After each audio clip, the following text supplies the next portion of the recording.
This question came in from Thaleck, Thaleck.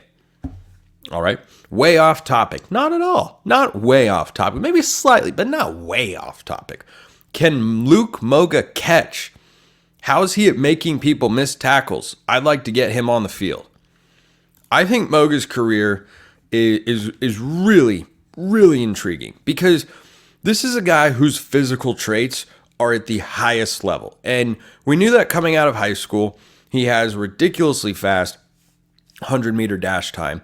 And a lot of his highlight plays when you watch his huddle film are him making plays on the ground. He's just faster than a lot of guys. And normally, you make the jump to college and, well, you can't just outrun people. You know, I mean, this is a jump. There's an adjustment period. Yet not really the case with him. I randomly think all the time about that play in the spring game. He hands the ball off to one of the backup running backs who runs right, hits a wall, not tackled, cuts it back, takes off down the field for a touchdown. The camera's panning on him, and he breaks into the clear. There he goes. And then here comes Luke Moga just sprinting from behind, and he catches the running back by the time he gets into the end zone. And if that is it, now granted, is that Oregon's number one running back, Jordan James, or is it Noah Whittington? No. It's still a guy who's playing college football, even if it's, a walk-on or a guy who's never going to have a meaningful carry this year. Like, bet you if you saw him run in person, you'd still be pretty impressed. Moga is a freakishly good athlete. He's got some size to him as well. And look, I certainly am not by any stretch of the imagination, want to make this very, very clear. I am not saying he has no prospects at quarterback for Oregon, because 2026, I think, is a year where he and maybe Achilles Smith Jr. are battling for the starting quarterback position. I think that's entirely possible. Moga's a true freshman this year. Next year, Achilles Smith will be a true freshman. Moga probably redshirts this season.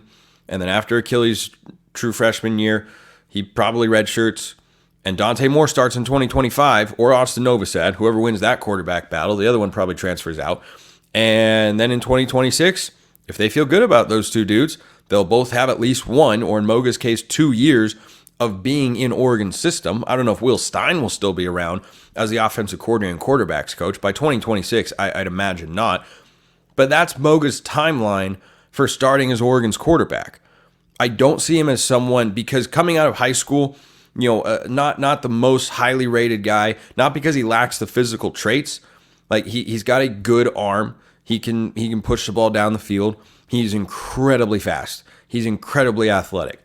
He's not remarkably refined as a passer compared to other guys. It's why Achilles is higher rated than him coming out, or Dante Moore. It's about, the little stuff, playing quarterback. And we saw with Ty Thompson, the little stuff matters a whole heck of a lot. So I think that for Moga, 25 is not a year where I expect him to compete. And look, maybe he thinks that that's where he's going to make more of an impact than people think.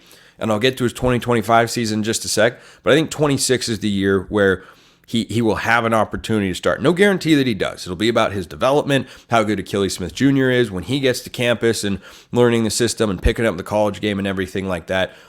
But Moga, I don't think has a role this year. I wouldn't rule it out. In 2025, though, after he's been around a college football program for a year, been in the weight room for a year as well, and gotten acclimated to everything that Oregon does offensively, would not be shocked, because Dante Moore isn't a runner, if Luke Moga had some sort of wildcat package in 2025. Could totally see it. Think Brian Bennett, Colt Lyerla in 2012. Bennett was, fine as a passer. Frankly, now that I think about it, Brian Bennett, not a bad comp for Luke Moga at all. And Bennett might have been, by the time he left Oregon, a little bit more refined as a passer. Forever the best backup quarterback, Brian Bennett. Moga is someone who could absolutely come in some kind of, run situation or short yardage and all this sort of stuff. Like you've seen teams like Washington, for instance, for a long time, has run the Wildcat a lot. And there are plenty of teams that do that with a backup quarterback. And Moga has all the athleticism and all the traits to excel in that sort of environment. And then if you could at least present the threat of throwing the football, you can open up that Wildcat short yardage playbook of sorts, because being able to run the quarterback, even if the defense might know it's coming in the red zone in particular. Steve Sarkisian's had a lot of success with those sorts of plays over the years. Sam Ehlinger was, I think, before Sark actually got there, but I think of those I thought Texas always ran those plays really, really well in the red zone. Oklahoma last year with our now quarterback, Dylan Gabriel, they had a lot of success running the quarterback down there. It just opens up a lot of things for your defense. That's not necessarily Dante Moore's game. So, Darren Thomas Mariota was actually the quarterback in 2012. We know that he was able to run exceptionally well. I thought in 2011, they could have had a package for Brian Bennett to come in. They might have had it, and I'm just misremembering. I remember specifically they had it in 2012 because that was the year they played Arizona at home, and Lairla dragged Bennett across the end zone because he wanted the ball, but Bennett was going to pull it, and they just kind of, forced their way across the goal line there. I think Moga's athleticism is just so substantial that if you feel like that's advantageous, yeah, I'd be all on board for it. And then you get him live game action as well. You look at an Alex Orji situation this past year over at Michigan, for instance. He might not be, but he might be their starting quarterback this year. He was a Wildcat guy a year ago. That team won a national championship. Like, it sounds like a gimmick to try to prevent a guy from transferring and get him on the field and such. It can clearly be used by high-level programs in advantageous situations. So I could see that. Now, to your question, can he catch? Could he end up playing receiver one day? Sure. 1,000% possible.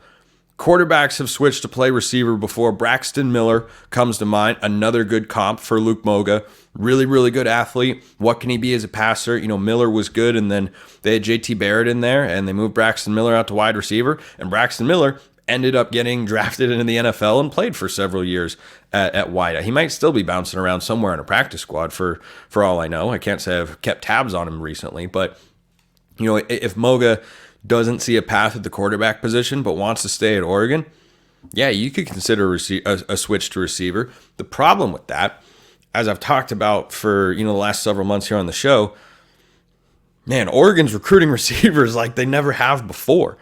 And the receiving core is just going to be a really, really tough group to crack for someone that'd be learning the position by 25 or 26.